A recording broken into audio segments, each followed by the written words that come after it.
Shabbat Shalom. This is Daniel John Lee with Torah Restoration Ministries. The website is www.spiritandtorah.com. This YouTube is being recorded on the 18th day of Adar Bet, the 13th Hebrew month. It's not Aviv yet. That'll be in April. It is on the Gregorian calendar. It is March 30th, 2013. And the message that I really feel impressed on my heart to give is primarily directed toward messianics. Those of you, you're keeping Torah, you're keeping the feast days, you're keeping Shabbat, you're wearing the tzitzit. This message is directed towards you, and I think it's very, very important. Hopefully, there's someone out there that'll be ministered by this message. I'm going to talk about a forerunner to the Tabernacle of the Congregation. The tent of meeting, the tabernacle of Moses. We all know in Exodus chapter 40, where on the new moon, Yahshua spoke unto Moshe, and he had them basically set up the tabernacle of congregation, the tabernacle of meeting, and they put all the holy vessels inside the temple at that point. They put the Ark of the Covenant inside, and the table of showbread, and the menorah. All the vessels that had been prepared were now finally put in this tent of meeting. It was ready to be fully functional in Exodus chapter 40. But how many of you know that there was a forerunner, there was a precursor to this tent of meeting, this tabernacle of congregation? If you flip back a few chapters to Exodus chapter 33, this is just after Moshe had spent some time up on the mountain, and the children of Israel had been in rebellion, with the whole golden calf incident. And the children of Israel in general were being very stiff-necked and rebellious. And if you start in verse 7, Exodus 33, starting in verse 7, it all of a sudden says, "And Moshe took the tabernacle and pitched it without the camp, afar off from the congregation, and called it the tabernacle of the congregation.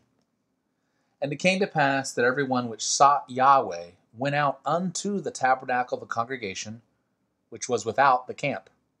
So notice it's called the same thing as it is eventually is in Exodus 40, the tabernacle of congregation or the tent of meeting.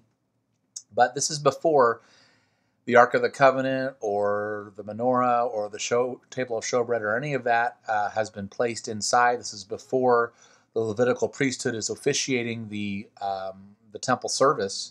This is before all that. And continuing on in verse 8. "And it came to pass, when Moshe went out unto the tabernacle, that all the people rose up, and stood every man at his tent door, and looked after Moshe until he was gone into the tabernacle. And it came to pass, as Moshe entered into the tabernacle, the cloudy pillar descended, and stood at the door of the tabernacle, and Yahweh talked with Moshe. And all the people saw the cloudy pillar stand at the tabernacle door, and all the people rose up and worshipped, every man in his tent door. And Yahweh spake unto Moshe face to face, as a man speaks unto his friend.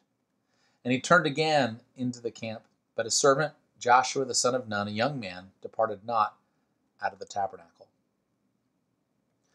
So Moshe took this tent of congregation, this tabernacle, this tent of meeting, he took it outside the camp. And in verse 7 it says, "And anyone which sought Yahweh went out unto this tabernacle of congregation," to get alone with Yahweh.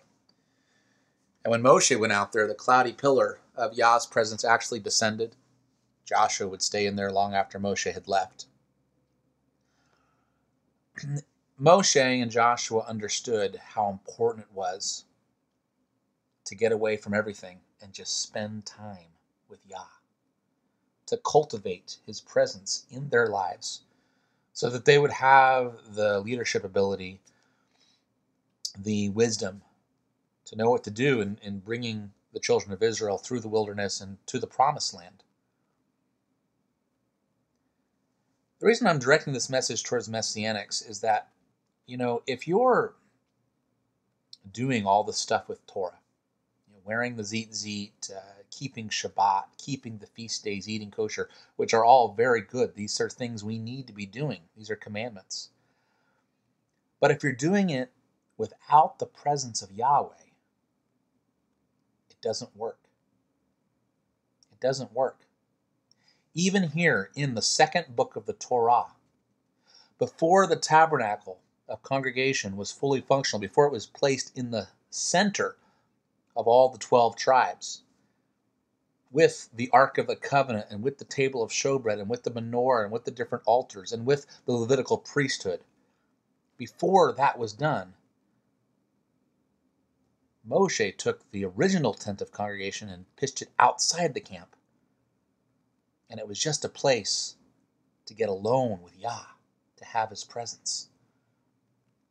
You have to have his presence in your life. You have to be spending time with him in order for the Torah to have any meaning or significance,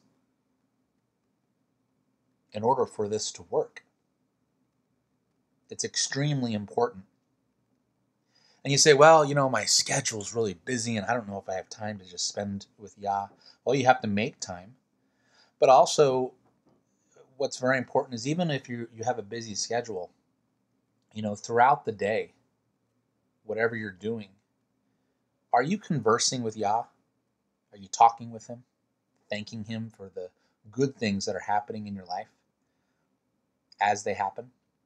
Scripture says all good things come from above. If you've ever seen the movie Fiddler on the Roof, the main character in that movie, Tevye, he's always talking with the Almighty. And I think that's a very, very important thing that we all need to be doing. Talking with him throughout the day, no matter how busy our schedule may get. It's very important that we cultivate his presence in our lives so that we're not just going through the motions. We're not just, keeping Shabbat. We're not just eating kosher. We're not just doing these things because, we've learned that these are good things that we should be doing. But in fact, when we have the presence of Yah in our lives, which, a lot of Christians, they understand, how important it is to get the presence, but then they totally ignore the Torah. And so then you go into a direction that you don't want to go into. But as Messianics, we can tend to get so focused on the Torah that we forget about how we need that presence of Yahshua in our lives. And I think it's very, very important that we cultivate his presence in our lives. If Moshe and Yehoshua, the son of Nun, realized the importance of getting outside the camp and seeking Yah face to face, if they understood that, then we need to understand that as well. As the Apostle Paul said, these things that were written in the Torah, they were written for our example, our edification, our witness, that we would understand these things for the last days. So I pray that this message has touched you and ministered to you. And I encourage you on this Shabbat to meditate on Exodus 33 and Exodus 40.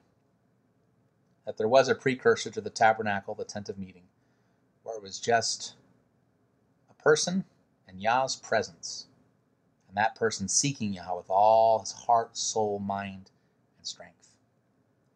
Again, the website is www.spiritandtorah.com. Shabbat Shalom.